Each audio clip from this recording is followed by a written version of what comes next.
Welcome to your seat at the table. This is Tammy Smith, your host, and this is episode 1. On today's table conversation, we're talking about comparison and the danger of letting comparison hold you back from having your seat at the table. It's easy to create a habit of self-criticism through comparing yourself with others that have more than you in some area. Let's face it, we're a society of comparison junkies. And it starts from day one. Even babies are compared to each other. Who's smarter, cuter, more precocious? And then school. Who's picked for the team? The only thing worse than being chosen last is not being chosen at all.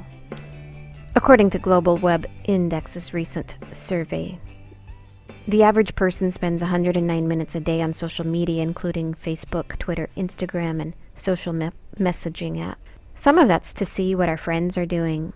But an even bigger component is the validation we get from views and likes, and the shame we can feel when we don't. We're social creatures and have this need to be liked, and we live in a society that insists on more.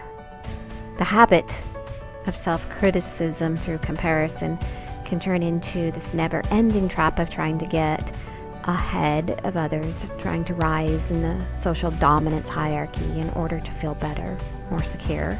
But there's always someone further along or better in some way or another, because self-development, growth, right? This is a dynamic, continual process.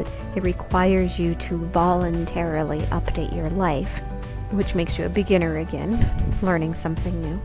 And so, if envy is inevitable, how do you tame the beast and reverse the habit of comparison? Well, the first step is to realize that the root of envy, non-conscious envy, is the underlying inclination to see everything as all black or as all white. So the antidote is to embrace the philosophy of romanticism.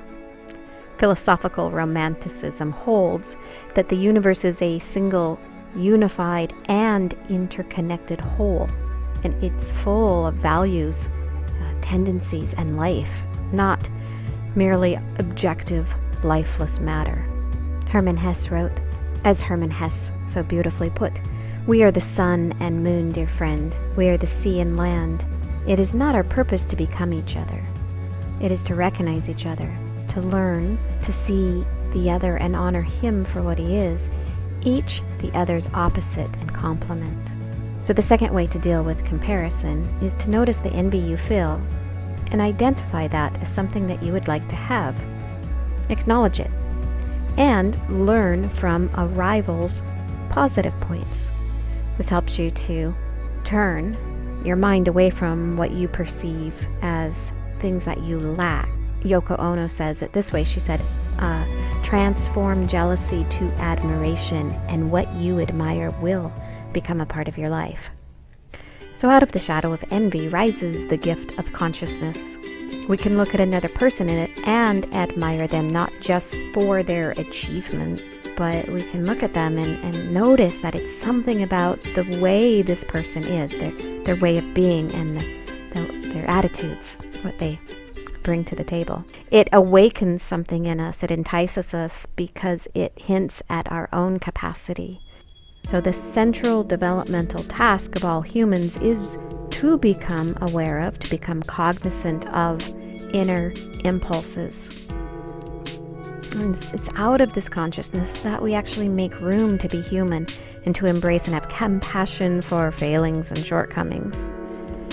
We can take responsibility and accountability for our potential for both good and evil, or for goodness and badness, which is what leads to empathy and compassion. So emulation, is a gift. Nietzsche was deeply impressed by the great German poet Goethe. Nietzsche wasn't just looking at Goethe with admiration or applause. He wants to know Goethe's secret. He wants to know how that admirable man actually became to be the person he was. So you see, we want to become more like the things we admire. And there are things that we learn through imitation. William Zinsser, he wrote that it's important to study the masters but also contemporaries. Writing is learned by imitation. If anyone asked me how I learned to write, I'd say I learned by reading the men and women who were doing the kind of writing I wanted to do and trying to figure out how they did it. And I love Seamus Heaney. He says it this way. You hear something in another writer's sounds that flows in through your ear and enters the echo chamber of your head and delights your whole nervous system in such a way that your reaction will be, I wish I had said that in that particular way. This other writer, in fact, has spoken something essential to you, something you recognize instinctively as a true sounding of aspects of yourself and your experience. And your first steps as a writer will be to imitate, consciously or unconsciously, those sounds that flowed in, that influence. And in essence, that's what Nietzsche was saying, that the things that we long to do, the things that draw us, the things we want to accomplish, and the person we hope to become, when we see it in another, it reminds us that it is, in fact, within reach. And we have to recognize that to develop our own style will take time, to let our work mature, and we have to be okay with the shitty first draft, because no one takes their seat at the table without going through that painful process of becoming conscious of their fears, insecurity, and vulnerability.